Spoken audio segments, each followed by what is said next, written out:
Oh, hello, Roanoke. Welcome to T-Bone's Best of Roanoke show, where we go after the best people, places, and things to do in our fair city. Big thanks to our studio band and my special guest host, Mr. G. Woo!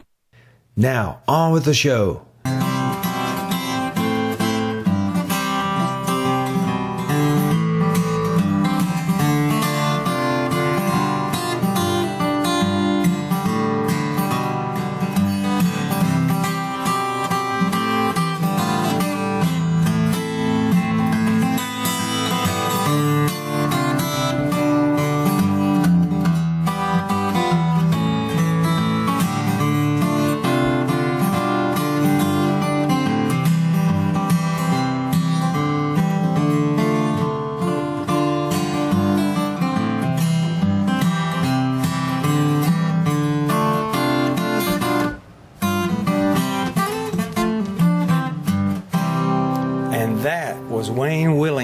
One of the special contributors to this very special place where G and I walked in this afternoon. We've never been here before, but it just drips with community and it drips with energy. It's the 3rd Street Coffeehouse. G, how you doing today? I'm doing good, Tim. We have 3 very special guests. I'd like to introduce them. I call him the grand poobah of coordination for this place. That would be Bob Schumacher. Bob, howdy. How you doing today? All right, and the booking agent extraordinaire, that would be Josh Jones. Hi, folks. Good to be here. And our musical guest star, Wayne Willingham. Thank you very much. Glad to be here. So I have never been here before. G said he lived near this, and he's never been here before. It's the 3rd Street Coffee House. I know we're on 305 Mountain Avenue, so tell me a little bit about how it became the 3rd Street Coffee House. Well, a long time ago, we were in the basement of Trinity United Methodist Church here.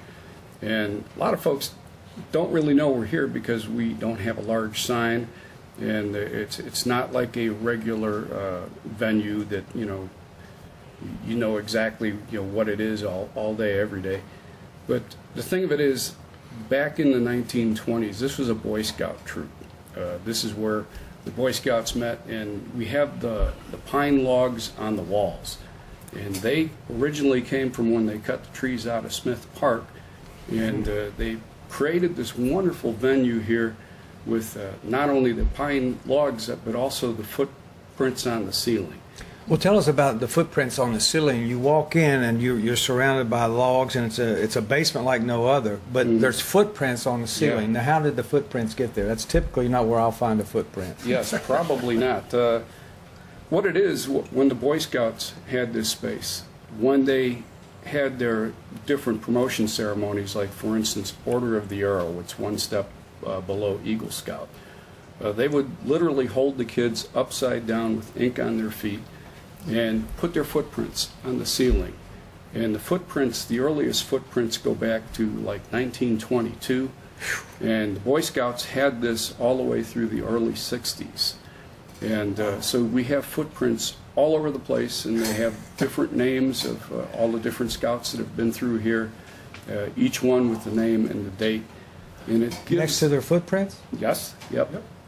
And it's, for us, it's kind of like the Sistine Chapel. Wow. It's just a very special environment, and it just all sorts of history. I would think so. Has a Cub Scout, Boy Scout, has a Boy Scout ever come back and looked up on the ceiling and said, hey, that's me? I'm sure they have. Of course, most of them are so old that... well, that's true. Yeah. It was in the 20s, wasn't it? As far as I know, there is only one scout still alive, and he's in his 90s. But it's certainly been a wonderful place. Back in 1987, a man named Doug Turner decided to turn it into the coffee house that we know of today. Right. And it was originally started as an outreach of the church, a place where people could gather, and maybe some were unchurched and didn't quite feel comfortable going into the sanctuary, but they felt comfortable coming in here and listening to the music and meeting the people. And 31 years ago, Bob, when you opened this, you just celebrated your 31st anniversary. Yes. I believe there's a young man we know, Randy Walker, from Like the Moon fame, who played here that first night. Is that right? That's correct. Yeah. And he'll be here tonight, as it turns out, because I'm in a band with him. Oh, what's the name of the band? The band is named The Living Ingrates. Randy thought the name up because he wanted to make fun of the Grateful Dead. Well, that Randy seemed like a clever guy. Yeah. Randy's a wonderful guy, a great performer, and boy, he just loves to make music. He teaches music, and he plays in several different bands. And back in 1987, when you guys started, when you turn on the radio, you'd hear Guns N' Roses or Michael Jackson or Madonna. Mm-hmm. Now, when G and I come down here to visit the Coffee House, what kind of music can we expect?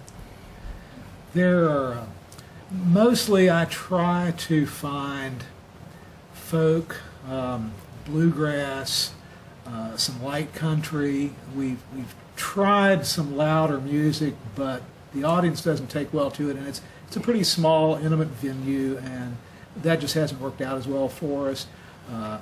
Our audience really likes people who present songs, which is to say, they sing. Right. So we don't have too many straight instrumentalists, but occasionally we have one come in who's really exceptional. If I remember correctly, who's the harp guitarist? Well, the harp guitarist. I know who you mean. I can't think of his name right now. I could look right now behind me and I could find it, but he's straight instrumental. Right? Yes.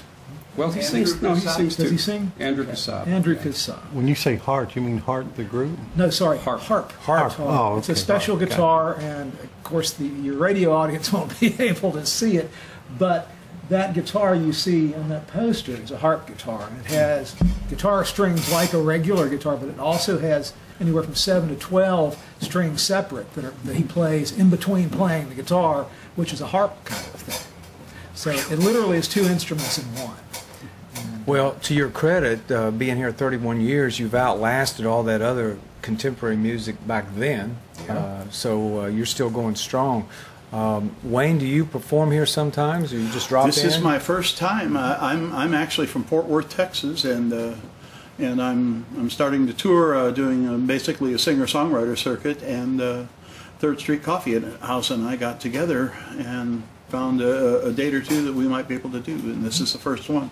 I was first here last night. We had the first Thursday guitar pull. Basically, it's just there were 9 guitarists here last night, and we just all took turns just going around and playing, and it was just fabulous. There's so much good talent around here. I'm really impressed.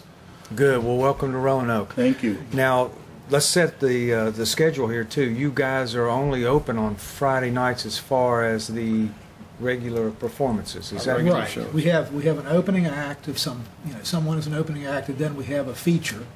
So the opening act will start at 7:30. 7:30. Play till 8. Okay. Then we typically take 10 or 15 minutes to change over, and the feature, whoever the feature performer is, comes on then and plays from say 8:15 until a quarter of 10 or 10 o'clock. We close our doors at 10. But generally, you'll have somebody playing for about an hour and a half. Wow. And it's free. Yeah. It is. Donations accepted. Donations, we pass the hat for donations. And all For the the coffee you performer. can drink, Bob, right? Absolutely. Yeah. It's good coffee. 100%. We do pass the hat for the performers, Yep. and 100% goes to the performer. Absolutely. And we sell cake and coffee and different beverages to support the coffee house, to keep the lights on, keep the equipment going, and things like that. To be able to do this, we are self-supporting, so the church doesn't have to put any money into us. Right. Okay. And Another then- thing that's different, though, too, is we are a listening room, which is a little bit different than most other coffee houses in the area, in that people come here to listen to the music, and the musicians are not background music while everybody chit-chats. Right. This is all about the music, which gives the performers a really nice platform to be able to say, listen to my songs, let me tell you a story, let me sing you a song. That means the world to the performer. It means the world to us. Right. Is that part of the reason maybe why I think this is fair, a quirky venue like this with just character laden would draw someone from Texas because of that? Because it can't be for the money, right, guys? Texas rich is experience. just filled with singer-songwriters, and a lot of them, and some of the most famous. I mean, you start with Willie Nelson, you can go down from there. Guy But- Clark. Yeah. Yeah. And everybody has their favorite Texas songwriter. Right. Mine's me, but that's okay. Well, you're my new favorite. There you go. Thank Well, you. it's just impressive. I was telling Tim, I'm always watching Bob's videos on Facebook and seeing who you bring in here, and the talent you bring in here from all over the country, Alaska even. Yeah. It just makes it. How do you get folks to come here? Cake. As far as the audience is concerned, or as far as the just performers? Yeah. What's the draw to get them in here? Well, you have since- like Pierce Pettit coming, right? Pierce back. Pettit, He's yes. coming back, He's right? coming Sunday. So how would you get? He's a national guy, right? Yeah. Pierce is a somewhat different story. Typically, I wind up getting inquiries by email from several organizations. There's one called Concerts in Your Home. There's one called Listening Room Network, and a lot of, particularly singer-songwriters, you find quite a few, and they are, I guess, subscribers or part of that organization. So they'll be putting a tour together, and maybe they'll start in Nashville, and they'll want to go out to the East Coast, and they're going to go up or down the coast. Pretty long trek.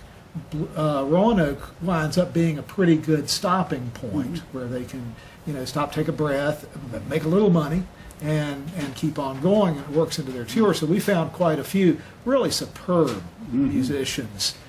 That way they contact me, Yep. and we see what we can work Okay. out, and I'm very upfront with them about what we can offer and what we can't. And I'm always so pleased that so many of them will say, yeah, I can work that in, and I'd love to be there. And some have been here and really like the quirky nature of the venue Right. and the appreciation of the audience, and they want to come back. Right. And they'll work it into their schedules. Yeah. So that's been really gratifying. Well- We also have a lot of local songwriters. Oh, yeah. We have so much talent in this particular area. It's just incredible. And we often feature, we have a good relationship with the Southwest Virginia Songwriters Association, which is a local group that is about 25 strong at every meeting, 25 or 30 Yeah. people. And we often have showcases for their special nights where they want to bring their musicians up. And a lot of times the SVSA provides both a feature or an opener act. And it's a great opportunity for them to be heard by an audience that really cares. Well, I want to get into some of the acts that have been here, some that are forthcoming, but I want to hear another little cut from Wayne. You got something in the tank there for us, sir? Yeah, this is fairly new, as a matter of fact. It's called Rise and Shine. Rise and shine. Rise and shine. You've been given a new day, one that you can call your own. Rain or shine,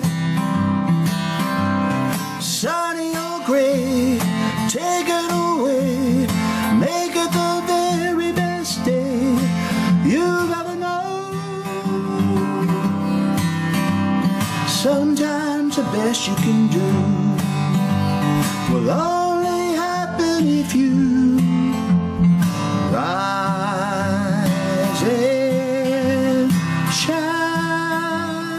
Come on by tonight, you can hear the rest. Boom. Very nice. And you wrote that. Wow. Yes. Very nice. This, you can tell, G, this is just like a hot spot for music lovers. It's a hidden gem. It's about maybe a tenth of a mile from downtown, but it's a million miles away from downtown. Yeah, That's true. it's true. I would like to mention one thing. We do a number of performances every year that are benefits for local agencies. Like on November 23rd, we're doing a benefit show for Feeding America Southwest Virginia. That's a big It's one. going to be a special night. We're raffling off a whole bunch of stuff, including a brand new guitar that's been donated by a man named Bill Martin, who's a luthier down in Fort Myers, plus concert tickets for the Harvester and for the Jefferson Center, and a bunch of different gift certificates and gift cards for local businesses here that support us,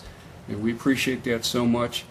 My good friend Dave Rudolph, that I've known for over 40 years from Chicago, will be our featured performer that night, along with Mark Baskind. And it's going to be a terrific show, and I hope people will consider coming out.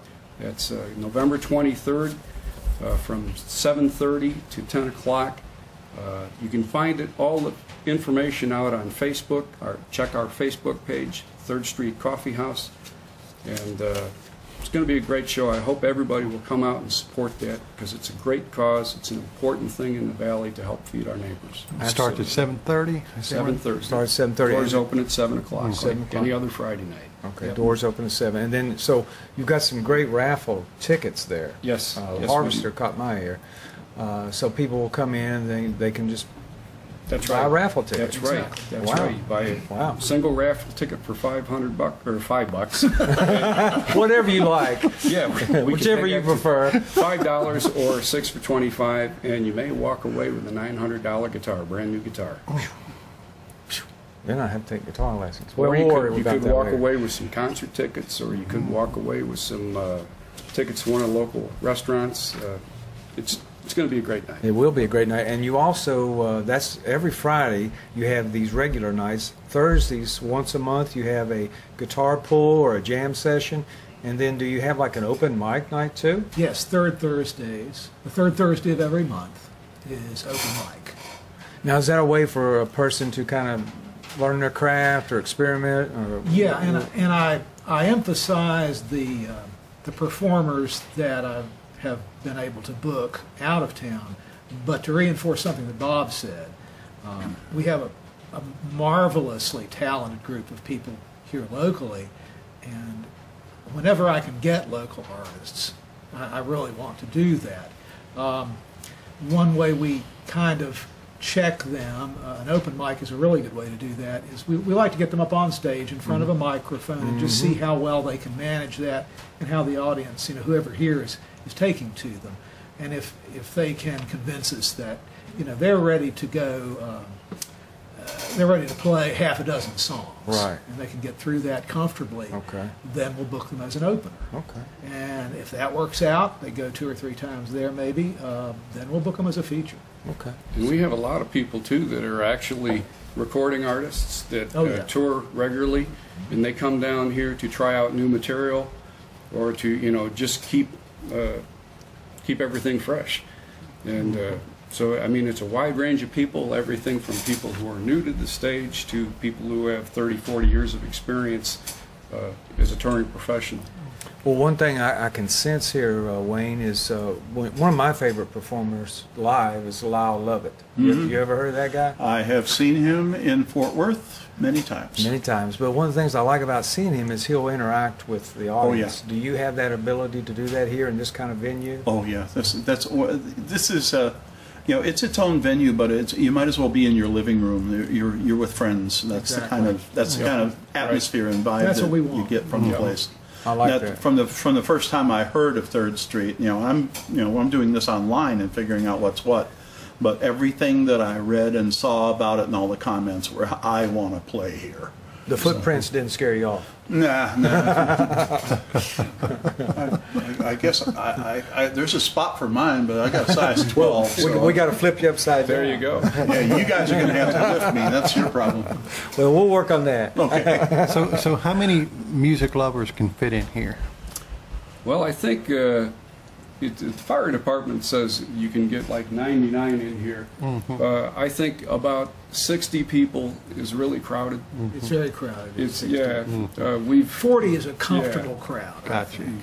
we had a big celebration a couple of years, well, actually about a year and a half ago, our 30th anniversary show, and we had to have it upstairs because there was simply too many people for in this room here. And we had like 260 people that night. But prior to the show, we had like a reception down here with cake and everything. And boy, it was packed. Standing room only. Yeah, it was very packed. And it was one of the coolest nights I've ever been a part of from a performer's standpoint. And, at the end of the night, we played like about a 3.5, 4 hour show. And at the end of the night, there was like a 5-minute standing ovation from all the folks that had come down here. And it was, for myself, I mean, that's not something you get every night, having a full house in a packed venue, giving you a 5-minute standing ovation. It just made everybody so proud to be a part of this local music scene, and all of the talent that's here.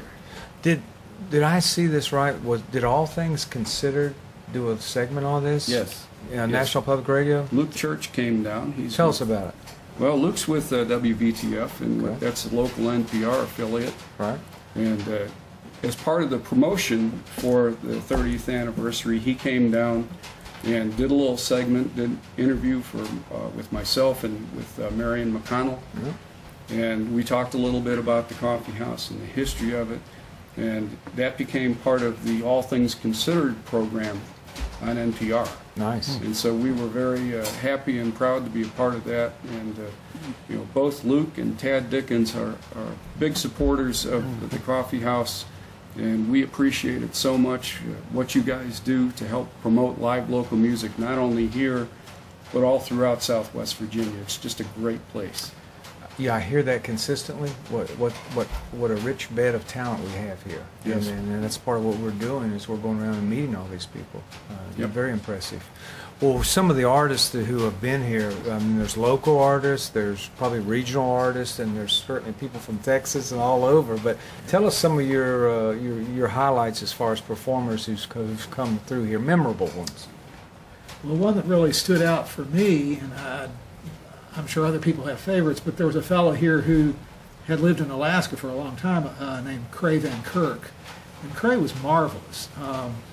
He was a great player, he was a great singer, and probably more importantly, he was very good with the audience. He was just really good at communicating with them, and he told really nice, funny stories, and he was very entertaining.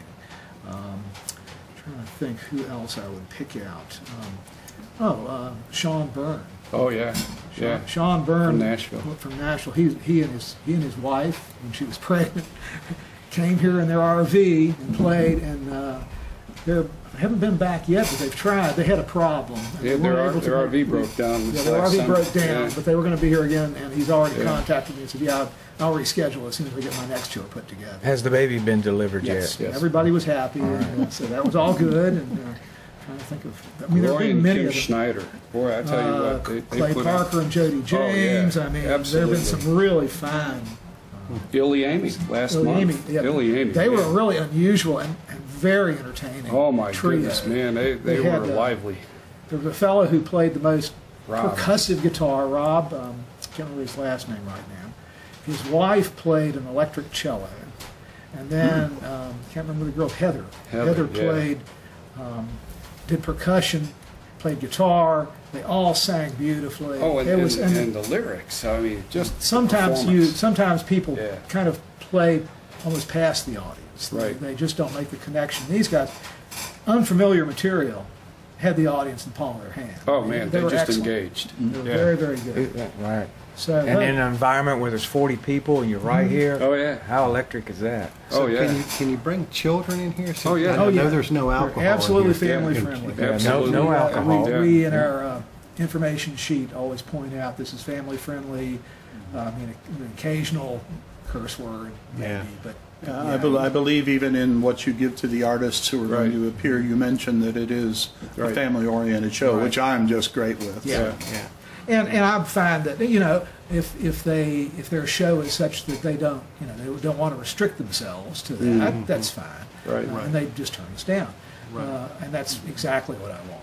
But most of them, like Wayne, will be able to play a variety of material and have they can fit that into whatever audience they're dealing with. Right. And it's a great place too for like a young couple that maybe doesn't have a lot of money Yeah. Sure. and maybe can't afford a babysitter to be able to come out and enjoy a night out of live music, a place that's pretty easy on the wallet, Yeah, and you know what, I think, and Bob, have a is- wonderful time. And Yeah, if the kids want to run around a little bit, Exactly. that's fine. It's almost like you're going camping in a way, the way this looks. the rustic feel of The, it. the lights are on now, but do you dim the lights to further add to the atmosphere? Absolutely. Oh, Yeah, I think my kids would love this. Oh, yeah. It'd be you know, like so far away, but it's right here. Yep. It's so different. Plus those desserts from Wildflowers. Oh man, yeah, that's always a big draw. Everybody likes Evie's Wildflower, Oh, yeah. and we get the desserts right. They're like three blocks away from Yeah, you could walk to them. right, easily. and especially that carrot cake, that killer carrot cake. That is Gotta have People it. love But that. my wife keeps asking for more chocolate, so I just Okay. want to point that out to Oh, you. okay. Thank you. Yeah, well, let's get that out on the air, That's Bob. right. That's right. Yeah, Absolutely. We're going to make that known. Well, hey, before we wrap it up, just a quick overview. What do you see as the future for 3rd Street Coffee House? I don't know that there's much we would want to change. I mean, Yeah. we love the room. I think we're getting performers in here that are good for us to have. I think we support the local music scene to the best of our ability. I don't see us changing too much. Bob has done a marvelous job with media in general, talking to folks like yourself and Ted, and so many people have helped us, and I guess we might It's want a to team. continue to extend that. But beyond that, I think we're doing what we can do, and I think people just need to know more about us and come out and check us out. Okay. So now, Bob, you probably want to close us out, and you want to sing us out. I've got one if you want it. How you going to close it out, Bob? Well, folks, I'd just tell you that you're always welcome down here to 3rd Street. We have live music every Friday night, and it's just a wonderful place to be. And so we'd urge you to just come on down. Come on down. Come on, Dave. Hit it, Wayne.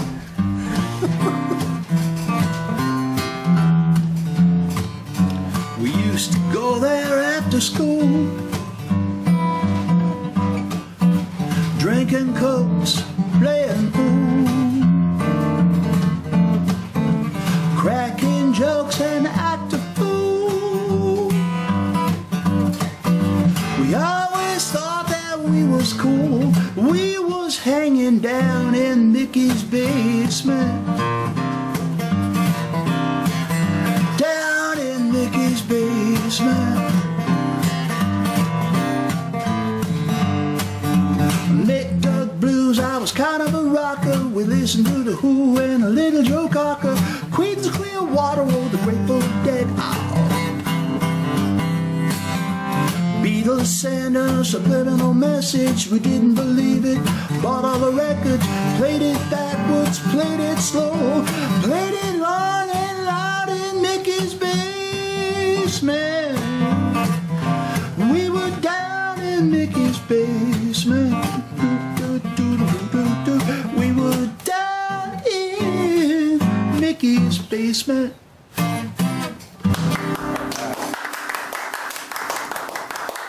Come on down.